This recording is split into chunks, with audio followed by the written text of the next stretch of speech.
Well, good afternoon, friends. Here we are. We're in the town of White Creek in Cambridge, New York. And before us, we have on the screen to your right is Sister Agusta Ann Burgess, better known to us as Gussie, and Susan Stiner, who is her teacher. Susan, would you like to tell us a little bit about your mandolin?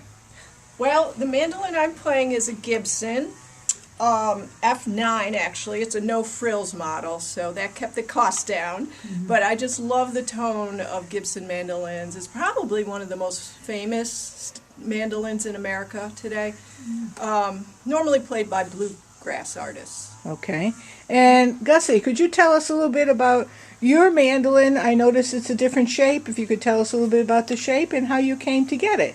Yes, my mandolin is a Suzuki, and it's called bowback because it has this rounded feature. And it's named, in Japanese, it's named biwa because we have in Japan a lake that's shaped like this. It's shaped like a biwa. So this is called a bowback mandolin. And the reason Gussie's talking about we have a lake is because Gussie was one of our missionaries in Japan. Could you tell us a little bit about how you came to have this mandolin, Gus? Yes, when I went to Japan, I didn't know any Japanese, and it was very hard to communicate.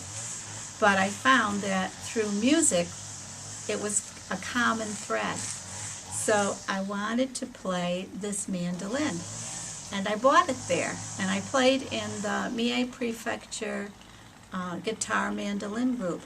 Mie Prefecture would be comparable to our county music. Oh, good. Like you would have Washington County, we have Mie. And how did you get to meet Susan? Well, all my lessons in Japan, of course, were in Japanese. And so I could read the music, but I didn't know anything about what frets were called or anything like that, or where you put your fingers. I learned from it just being in Japanese. So when I came back here, I thought I should learn what it is in English. So I was here one day, and I was talking about I'd like to learn more about the mandolin. I'd like to take lessons. And it just so happened that Michelle Ruland knew, who was PLD at that time, knew about Susan. And she said, I have the perfect person for you. So we were introduced and Been playing ever since. That was 6-7 years ago, I guess, right? Wow. Yeah. Susan, could you tell us a little bit about your history with the Sisters of St. Joseph? Sure. Oh, yeah, sure. Well, it was kind of a nice matchup because I was taught by the Sisters of St. Joseph's for many years in St. Anne's Grammar School in Syracuse, New York. And at the time, my father was the physician, the family physician for the sisters, as well as the priest of St. Anne's.